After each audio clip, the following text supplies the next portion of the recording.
सज्जनों और देवियों, सर्वगुण कीकर सेवा, निर्गुण का करो ज्ञान। सर्वगुण निर्गुण से परे तहाँ हमारा ध्यान। सगुण की सेवा करो, निर्गुण का ज्ञान करो, और ध्यान सगुण निर्गुण से ऊपर है। ये तीन बातें हैं। विद्वान लोग कहते हैं कभी निर्गुणवादी हैं, निर्गुणवादी है, ये भी सच है, लेकिन वह सगुणवादी भी है, ये भी सच है। वो कहते हैं सर्वगुण की कर सेवा, सगुण की सेवा करो और निर्गुण का ज्ञान करो, और ध्यान सगुण निर्गुण से ऊपर है। इन तीनों पर हम विचार करें। सगुण का अर्थ है, कुछ लोग व्यंग करते हैं, वैष्णव लोग, अरे निर्गुण की क्या सेवा करे, निर्गुण ज्ञान गुणे नहीं है कुछ। सगुण भगवान की सेवा करो, सगुण भगवान का भजन करो, निर्गुण का क्या, जो गुणे कुछ नहीं है। लेकिन अर्थ अपने अपने ढंग से लगाया जाता है। मैंने एक वैष्णव संत से कहा, आप निर्गुण उपासक हैं, मैं सगुण उपासक हूँ। कि ये कैसे?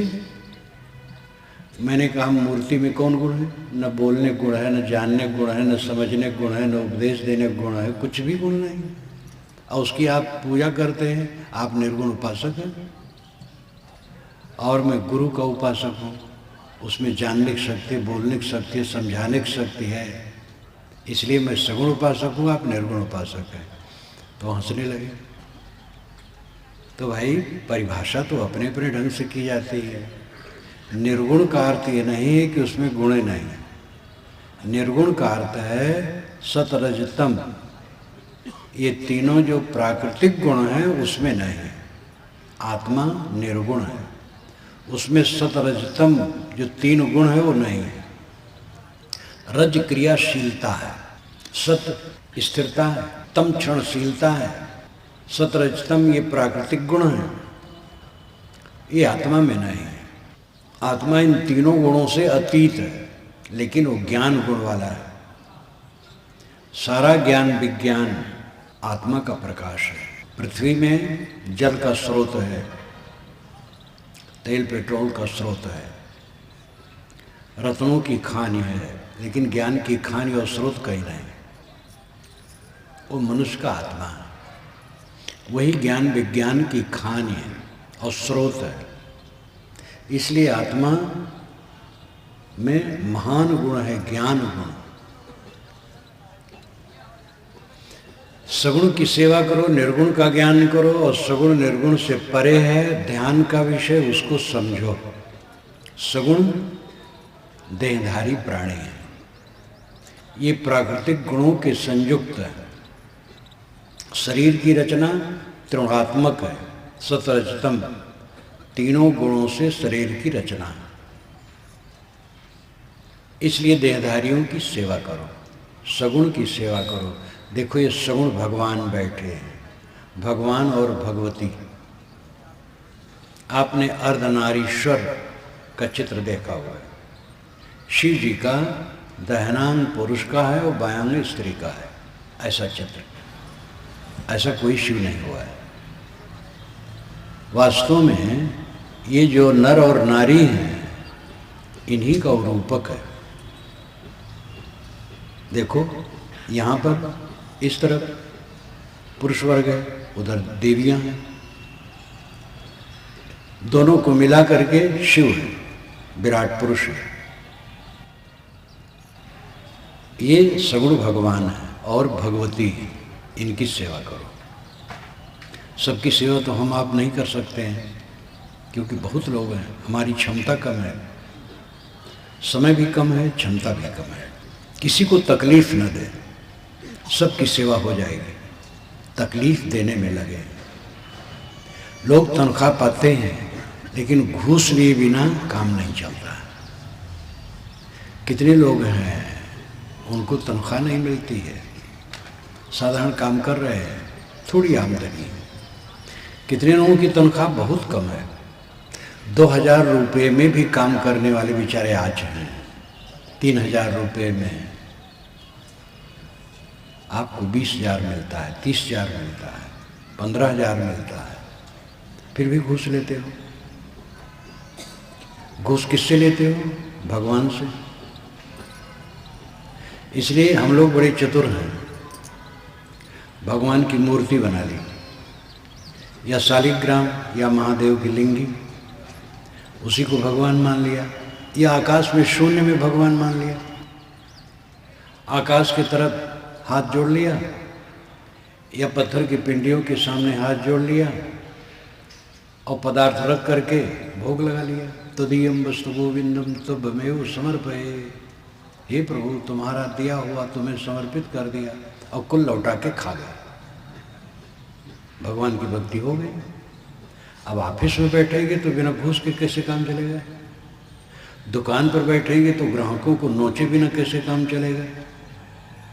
कहीं रहें बिना हक मारे धन नहीं बढ़ता है। 2 नंबर का धंधा किए बिना धन नहीं बढ़ता है।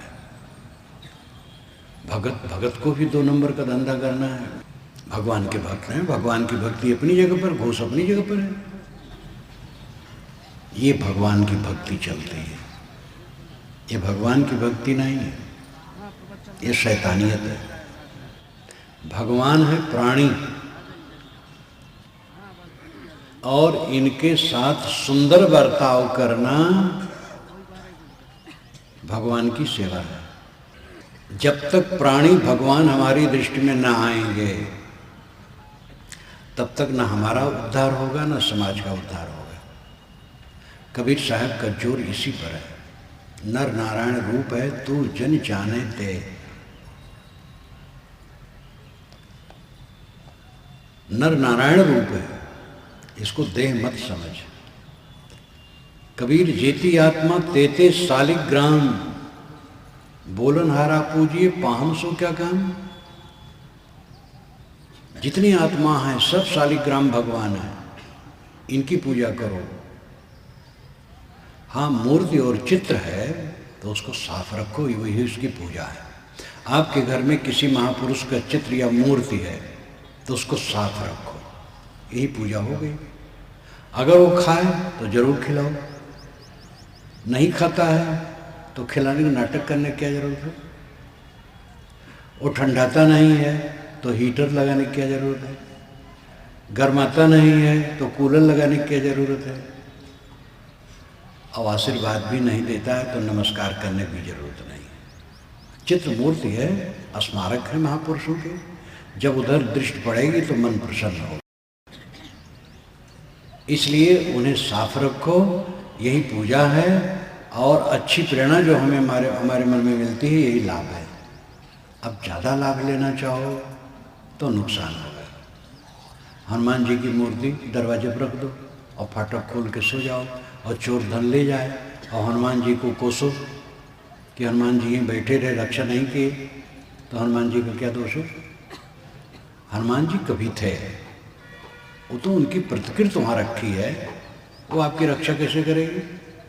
कबीर साहब का चित्र आपका रक्षा कैसे करेगा? इतनी अकल आना कोई बहुत कठिन है, लेकिन अकल नहीं आ रही है। या तो हम शून्य के सामने नाक रगड़ते हैं, या पत्थर की पिंडियों के सामने रगड़ते हैं। प्राणियों के लिए हमदर्दी नहीं। कैसी भक्ति है? लोग घर से निकलते हैं, घर में दंड प्रणाम नहीं, किसी का नहीं। जब घर से निकलते हैं, बाहरी लोग मिलते हैं, भैया राम राम, नमस्ते, वालेकुम सलाम, बाहर करते हैं। अपने परिवार में कुछ नहीं। दूसरे के घर जाएंगे, बहू बेटे बच्चे बूढ़े सबसे खूब गीला होकर बात करेंगे, बहुत मीठी मीठी बात।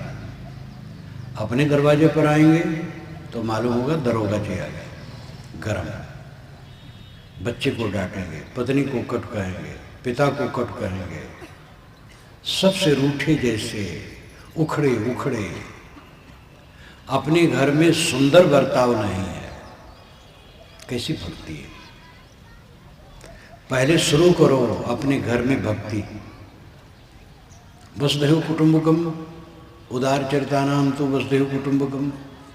उदार चरित्र के लिए वसुधा कुटुंब है, बहुत बढ़िया है, लेकिन पहले कुटुंब दुश्मन है तो वसुधा कुटुंब कैसे बने? वसुधा कुटुंब नहीं बनेगी जब कुटुंब दुश्मन है। माँ बाप से प्रेम का बर्ताव नहीं, सास बहू में बोली चाली नहीं है, एक साथ हैं लेकिन सास बहू बोलती नहीं, बोली भी तो बहुत गभवा करके कट। देवरान जेठान में रस्सा कसी है, खींचतान है, भाई भाई में असंतोष है, पिता पुत्र में असंतोष है, पड़ोसी से असंतोष है। भगवान के भक्त हम जरूर हैं। कौन भगवान के भक्त है? जिसको देखते उसको भगवान नहीं मानते हो, जिसको भगवान मानते हो उसको देखते नहीं, उसे मतलब ही नहीं, पता ही नहीं कहाँ है। भगवान भगवान करते रहते हैं। एक सज्जन ने कहा, महाराज अब तो मैं सब भगवान पर छोड़ दिया, जो कुछ मुझसे होता सब भगवान करता है, ऐसा मैं मानता हूँ। मैंने कहा तो आपसे कोई खराब काम नहीं होना चाहिए। कहे महाराज वही जाने अब, सिगरेट पीते हैं भगवान पीता है या पिलाता है, तम्बाकू आप खाते हैं भगवान खिला रहा है, आपका क्या दोष है? क्योंकि भगवान ही तो प्रेरिता है ना, आप कठपुतली हैं। भगवान की इच्छा बिना तृण भी नहीं हिलता है।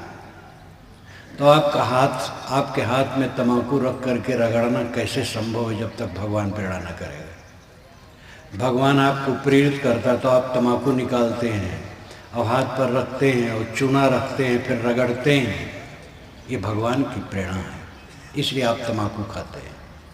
यही परिभाषा है। जो कुछ आप सोचते बोलते करते हैं सब आप जिम्मेदार हैं उसके। कोई भगवान भवानी आपको प्रेरित नहीं करता है। जिम्मेदारी छोड़ के भागने से काम बनेगा नहीं। आपका सोचना, आपका बोलना, आपका करना आपकी जिम्मेदारी में है। आप सावधान होइए, गलत न सोचिए, गलत न बोलिए, गलत न करिए, नहीं तो छुट्टी मिलेगी नहीं। महाराज राम ने बाली को छिप के मारा, पंडितों को अच्छा नहीं लगा।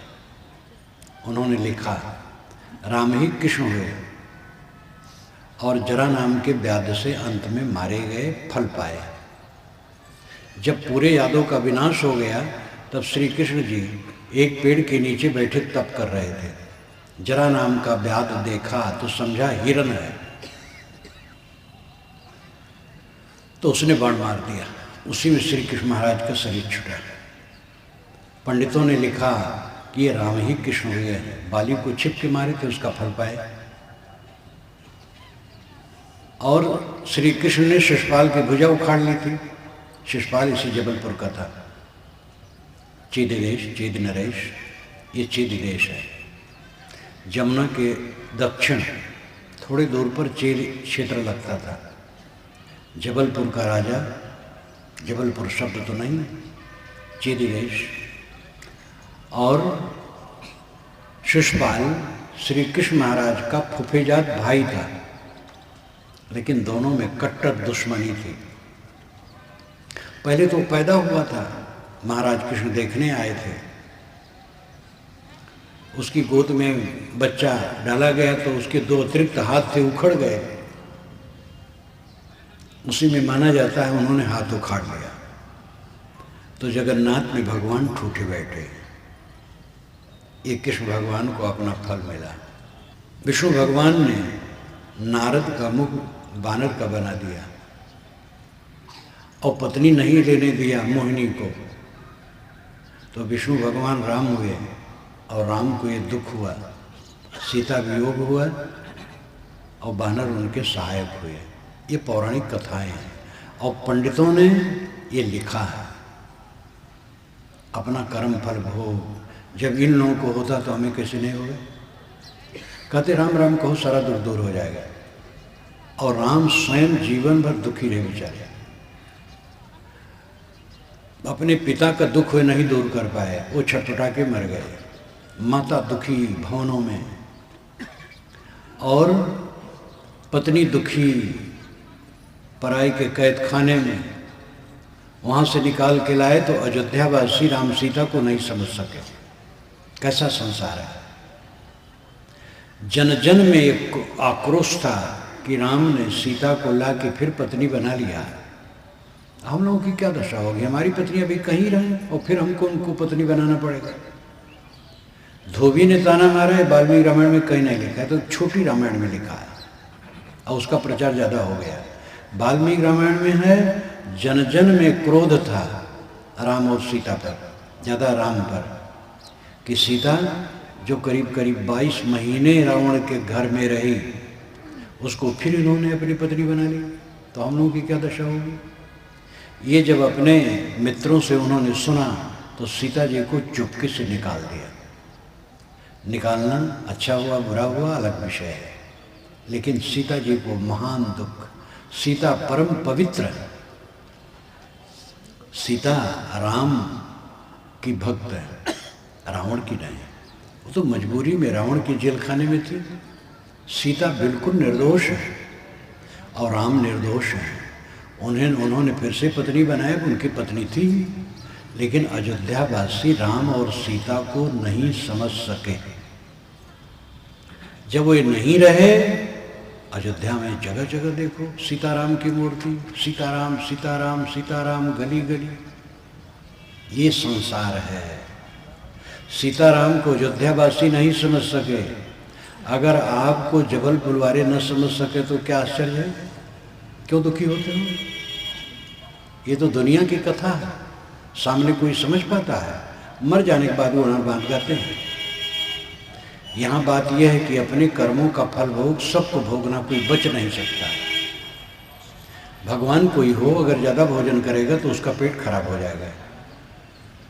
इस धरती आकाश के बीच में क्षमा नाम की कोई गुंजाइश नहीं है। जो करो सो भरो, इसलिए पवित्र कर्म करो।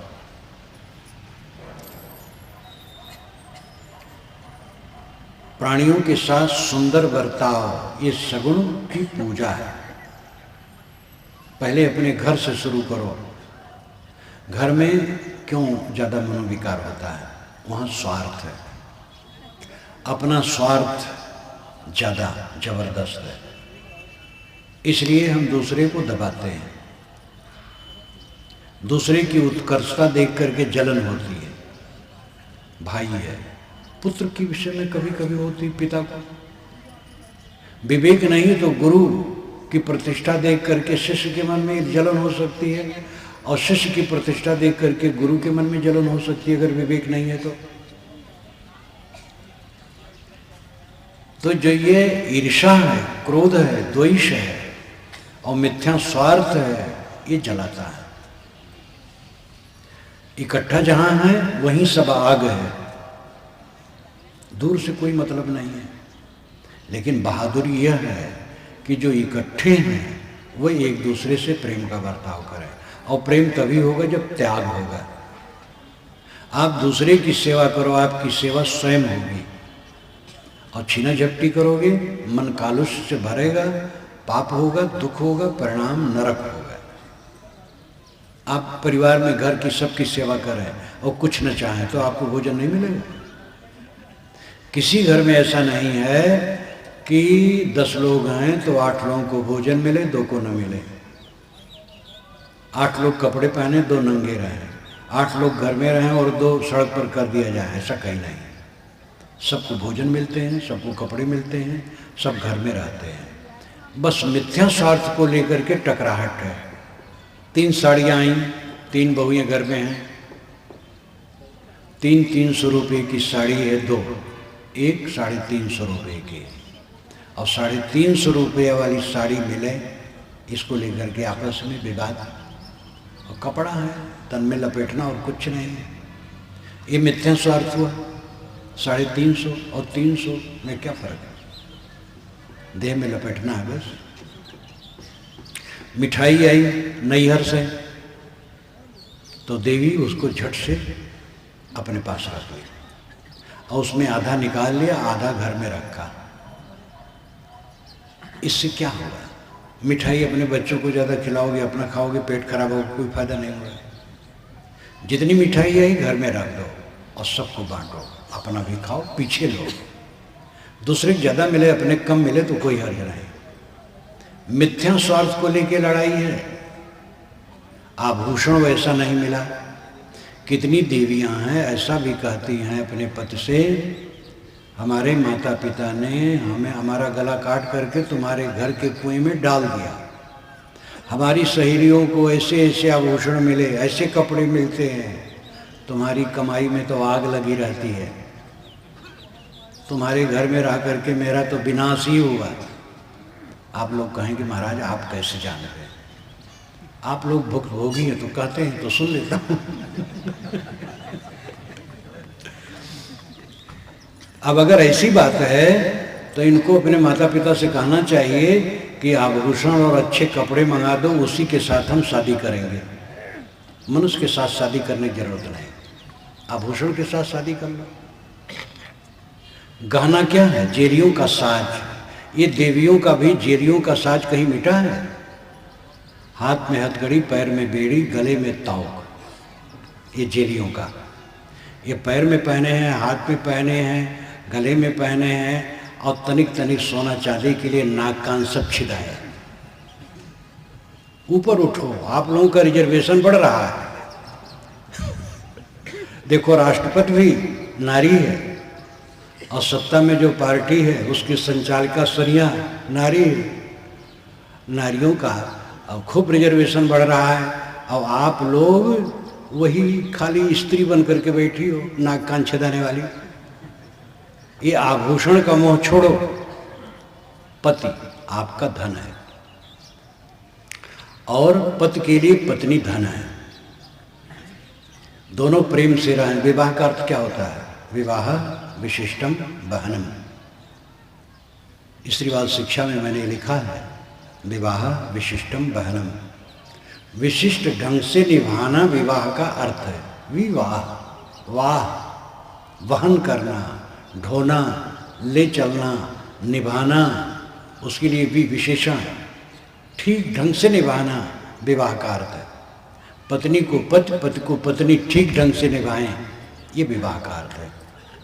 जो है खाएं, पहने, नमक रोटी है बहुत है, दाल मिल जाए अच्छा है, साग मिल जाए अच्छा है, घी दूध मिल जाए वो भी थोड़ा खा लो, घट जाए फिर सब्जी भात पर आ जाओ, नमक भात पर आ जाओ। नमक भात तो मिलना चाहिए और मिलेगा। किसी चीज को लेकर के पति को कोसो मत।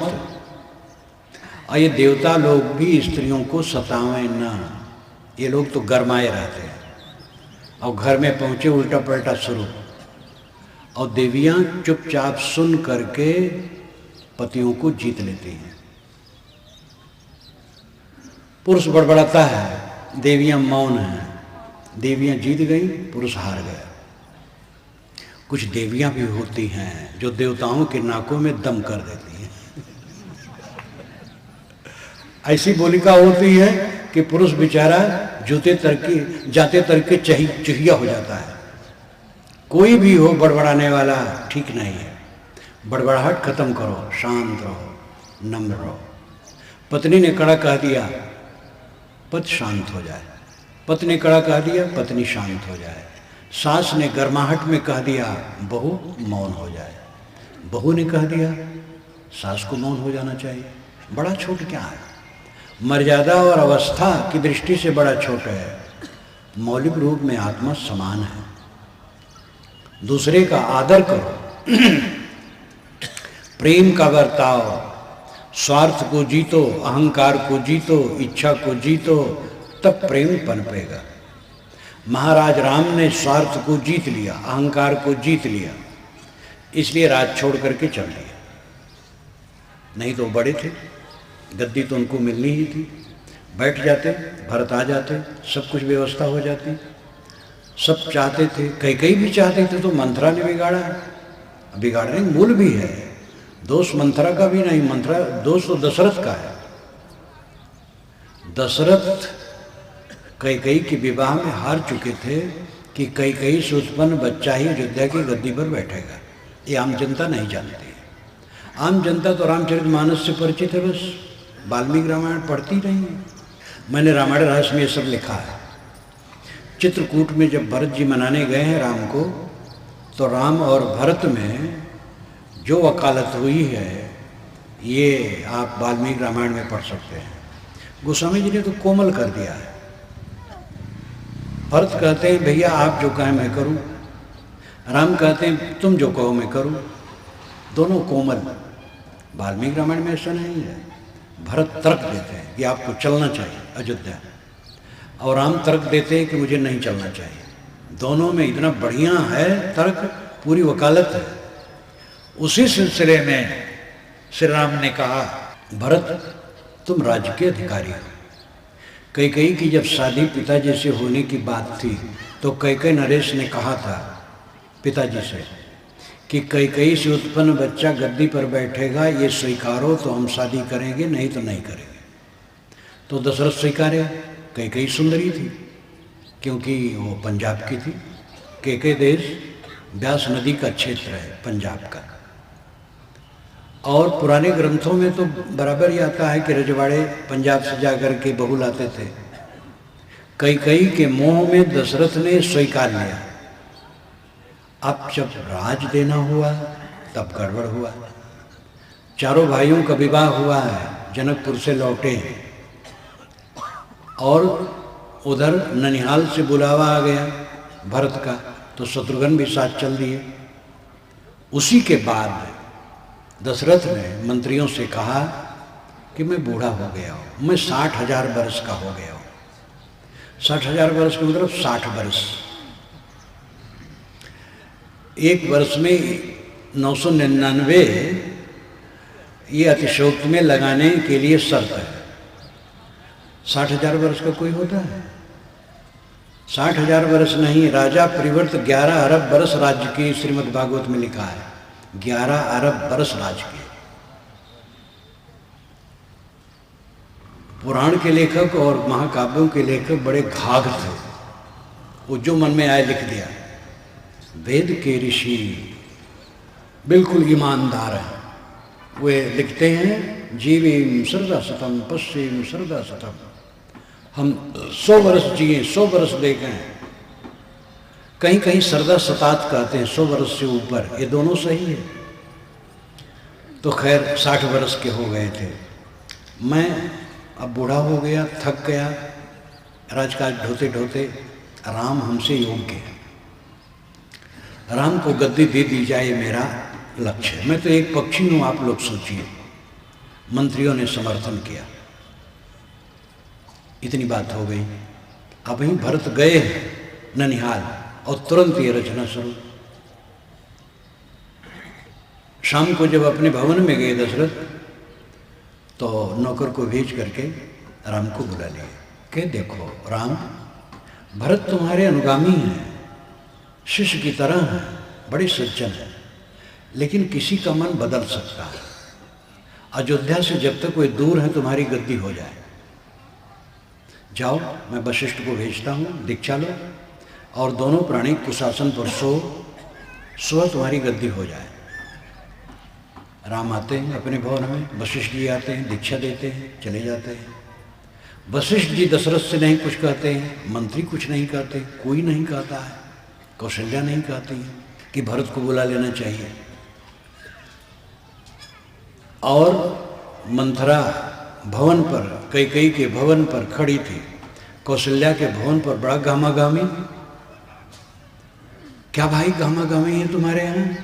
तुम नहीं जानती हो राम का कल राज्याभिषेक होगा? मंथरा को सांप छू गया। वो आई और कैकेयी से कही कि तुम मूर्ख हो, ये तुम्हारे जो राजा हैं बहुत गलत हैं, और इनको तुम गोद में खिलाते हुए सांप हैं पूरे, ये राम को गद्दी दे रहे हैं। अब राम की गद्दी होगी तो उनके बच्चे की गद्दी होगी, फिर वही परंपरा चलेगी, भरत बेकार हो जाएंगे, या तो भरत को जेल में डाल दिया जाएगा। फिर और जो कहा, कैकेयी ने कहा अगर राम का राज्य हो रहा है तो मैं बहुत खुश हूं। तुरंत एक आभूषण उसने उतार करके दे दिया। तो और चिढ़ गई मंथरा। मंथरा कैकेयी नरेश यहाँ से आई थी और उसको ये ख्वाहिश थी कि भरत का राज्य होगा तब मेरा चौधराना रनिवास में हो गया। अब वो पानी फिर रहा था तो और समझाई, ठीक से समझाई, तब कई का मन बदला और जो कांड हुआ आप जानते हैं। तो शर्त के अनुसार भरत ही राजगद्दी के अधिकारी थे। तो ये दशरथ का दोष था, इस चीज को कह देते सबके बीच में, अपने आप समाधान हो जाता, राम का राज्य होता। भरत अपने आप को समर्पित कर देते। भरत निष्काम है, राम निष्काम है, दोनों की ये महानता है। दोनों के बीच में अयोध्या की गद्दी कंदुक बन गया। उन्होंने फेंका, उन्होंने फेंका, कोई नहीं लिया। राम तो दूर ही रहे। भरत ने सेवा की लेकिन भोग नहीं किया, ये उच्च आदर्श स्थापित हुआ। दूसरा काला आदर्श, कौरव पांडव युद्ध में कट के मर गए, गुरु आचार्य सबको मार डाले, भीष्म पितामह को मारा गया, सबको तो मारा गया, 7-8 लोग कुल बचे दोनों तरफ से। इतना द्रावक दुष्कृत्य हुआ। 2 महाकाव्य हमारे हैं, एक भ्रातृघाती युद्ध के और एक भाईचारे के। रामायण भाईचारे की कहानी है, महाभारत भ्रातृघाती युद्ध की कहानी है। लेकिन महाभारत रत्नों की खान है, गीता उसी में है और ज्ञान का भंडार है। 1 लाख श्लोकों में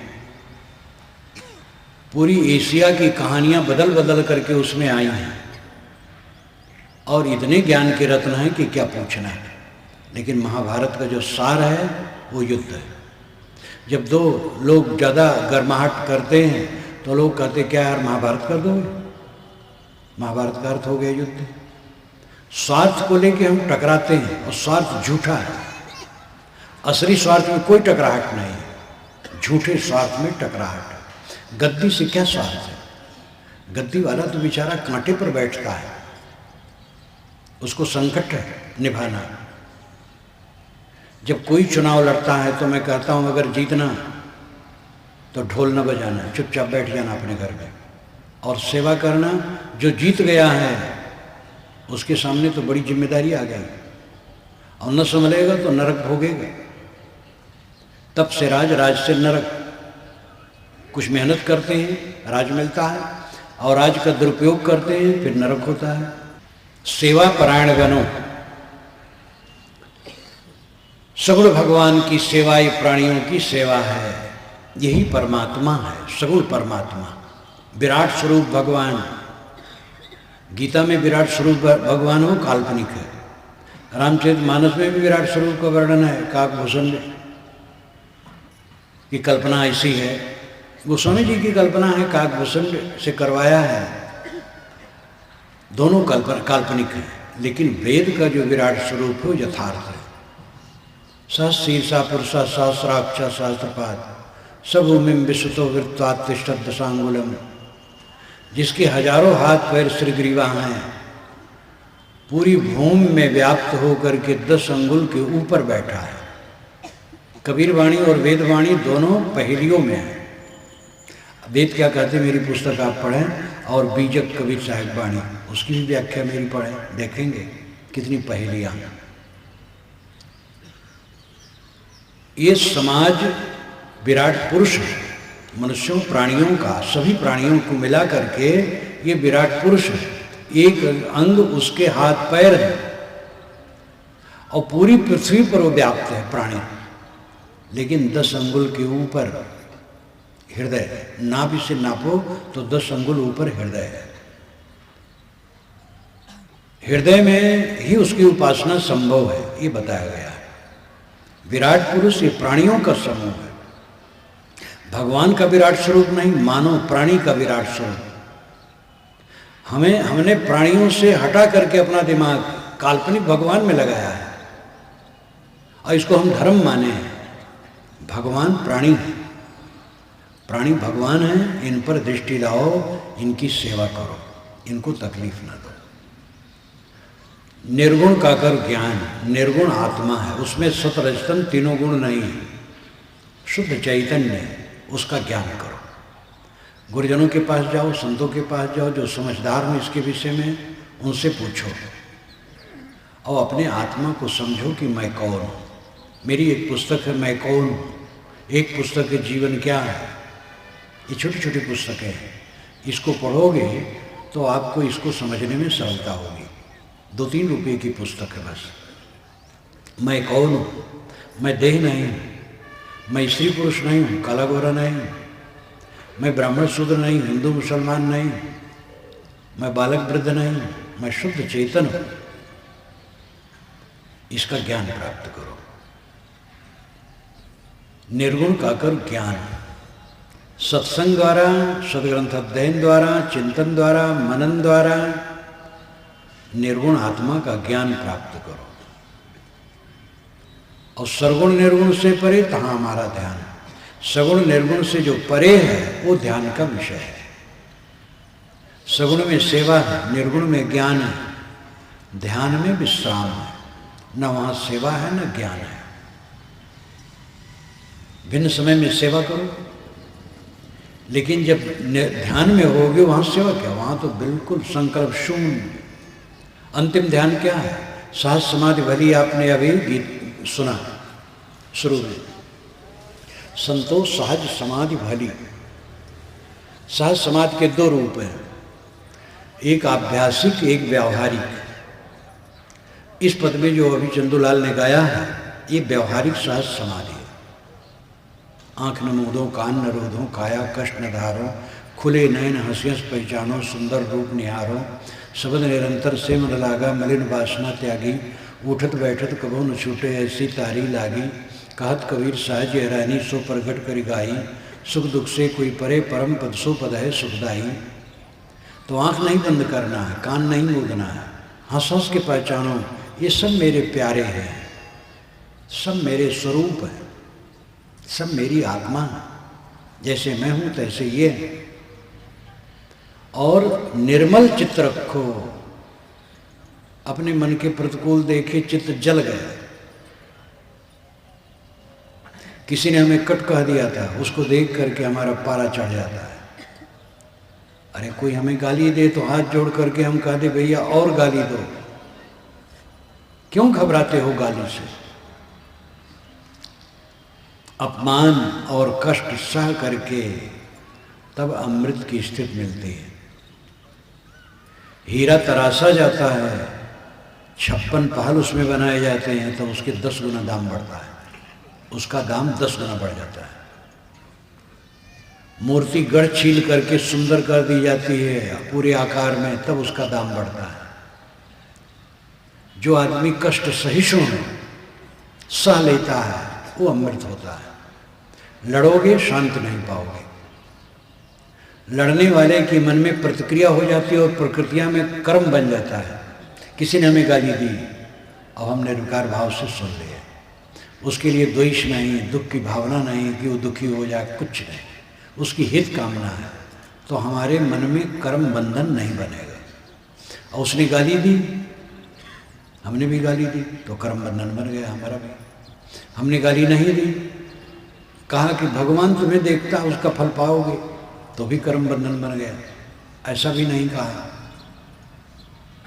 1 वर्ष के बाद उसको कष्ट हुआ, तो हमने कहा देखो ये हमने हमें गाली दिया था ना, उसका फल पाया, तो भी हमारा कर्म बंधन बन गया। ऐसा नहीं कहा, मन में खुशी हुई, तो भी हमारा कर्म बंधन बन गया। कोई प्रतिक्रिया ना हो, हित कामना, अपने विरोधी के लिए भी हित कामना हो, कोई प्रतिक्रिया ना हो, तब कर्म बंधन नहीं बनता। मोक्ष चाहते हो, मोक्ष है शांत, गहरी शांत, शीतल मन, परम सुख। क्या है? सुख दुख से कोई परे परम पद सो पद है सुखदाई।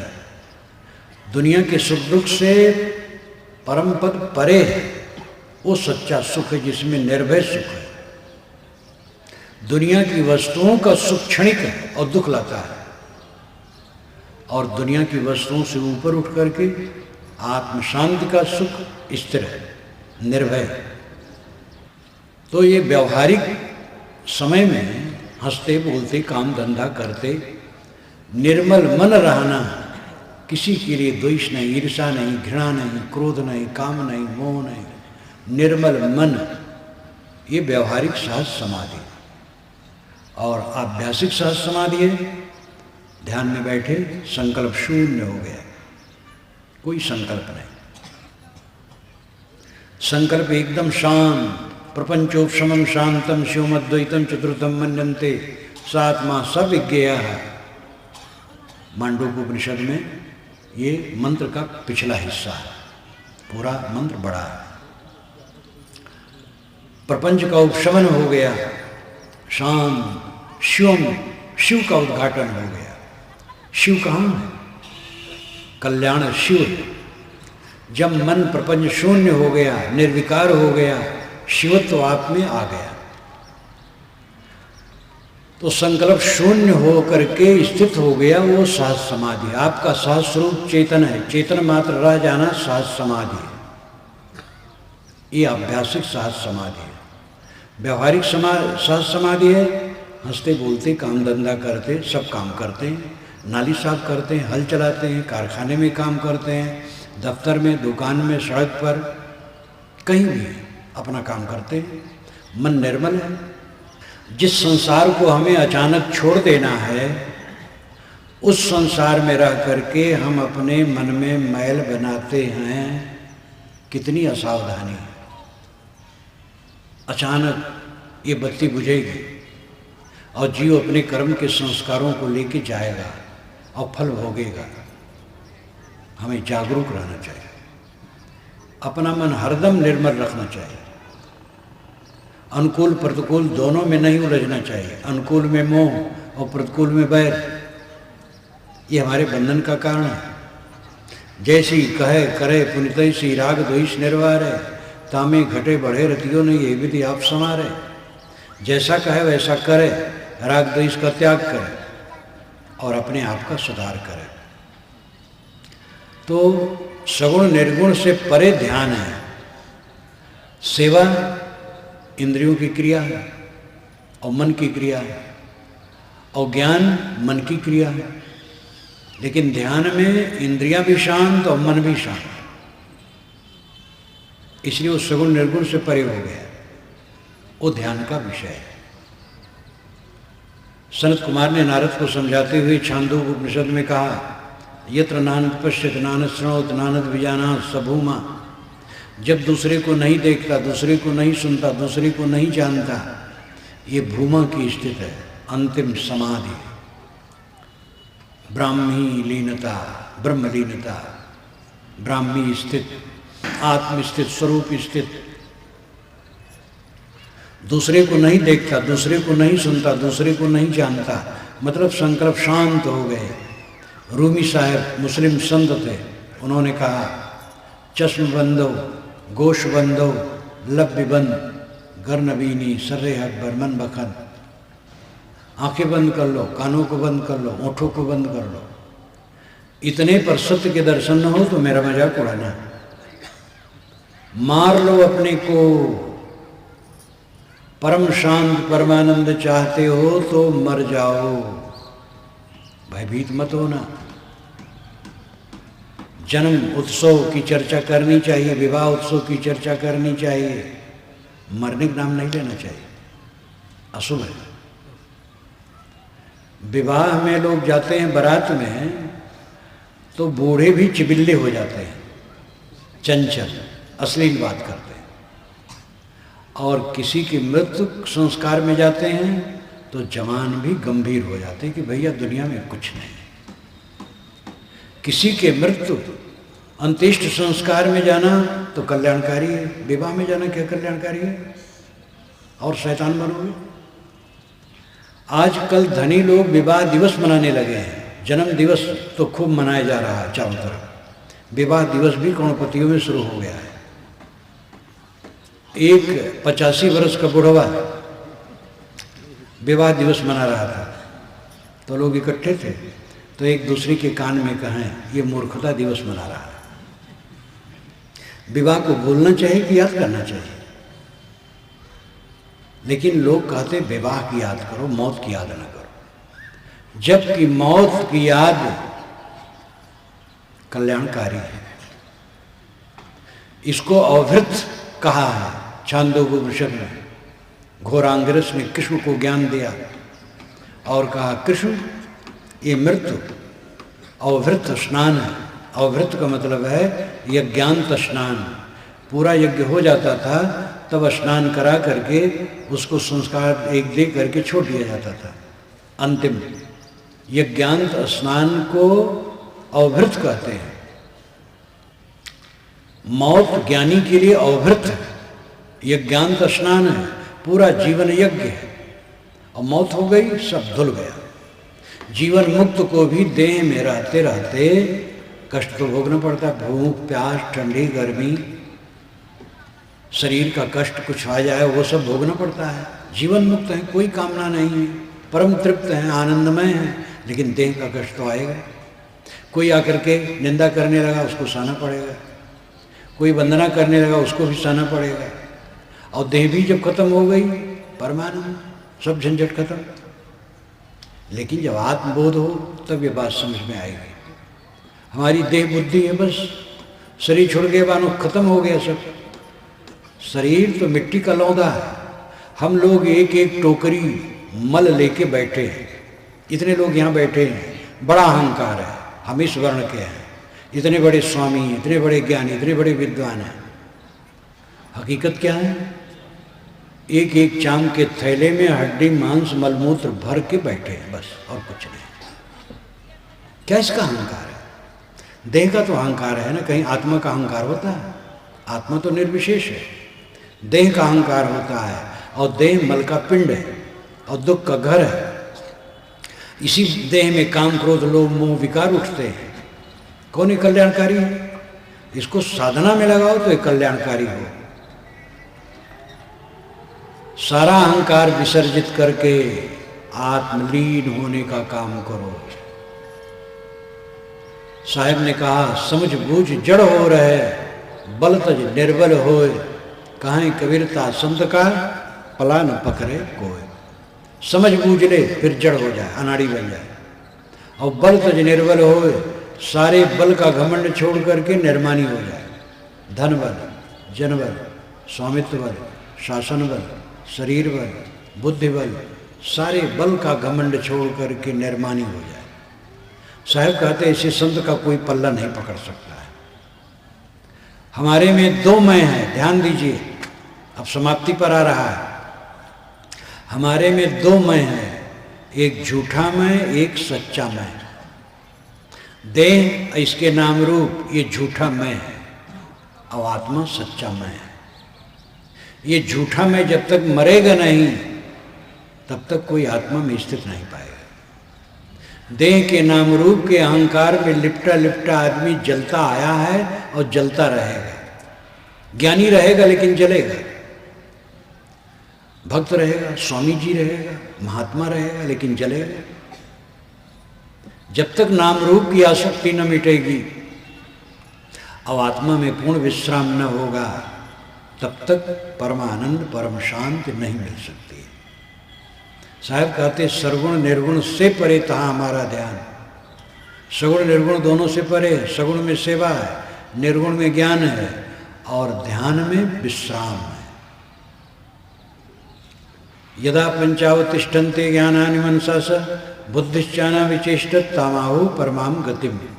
ये श्रुत वचन है।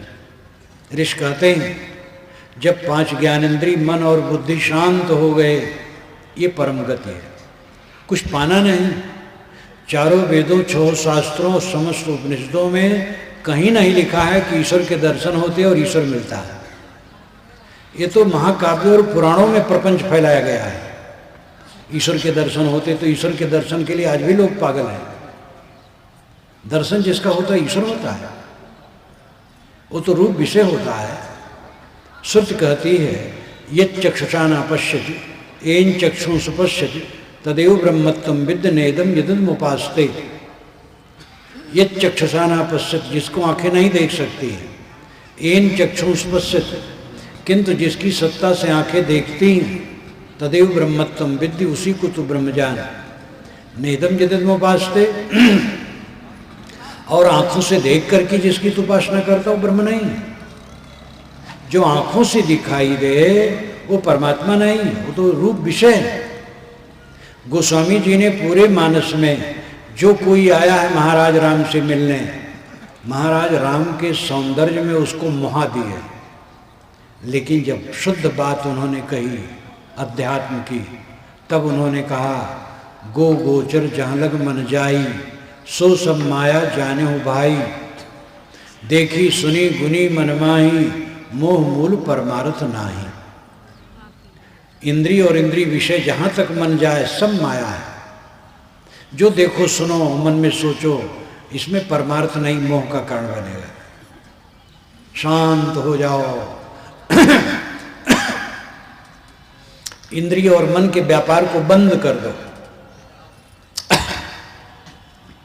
यदा पंचावतिष्ठन्ते, जब पंच अवतिष्ठित, आंख नाक कान जीभ चाम, मनसा सह मन के सहित, बुद्धिच्चा और बुद्धि भी न विचेष्टित, चंचल नहीं होते हैं। आंख नाक कान जीभ चाम मन बुद्धि, जब ये सब शांत हो गए,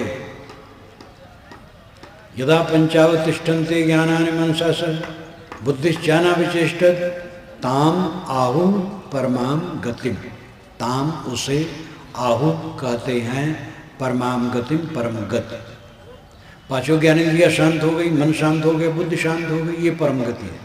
आत्मा तो अपने आप है, देखना थोड़े, देखोगे तो रूप होगा। तो सगुण निर्गुण से परे ध्यान है, वो आत्मलीनता है, आत्मतुष्टि। गीता में भी कहा गया यस्तो आत्मरत रेव स्यादात्म तृप्तश्च मानवा, आत्मन्येव च संतुष्टस्तस्य कार्यम न विद्यते। जो आत्मरत, आत्मसंतुष्ट और आत्मतृप्त है, उसको कुछ करना बाकी नहीं। सदुर कबीर ने कहा जब लग दिल पर दिल नहीं, तब लग सब सुख ना है। जब तक दिल पर नहीं रहेगा, सब सुख नहीं। हमारा दिल बह रहा है। किसी की जवानी देखी, भूल गए, अरे जवानी कितने दिन की है, तुम भी तो जवान थे। किसी मकान देखे भूल गए, किसी गाड़ी देखे भूल गए, किसी प्रतिष्ठा देखे भूल गए।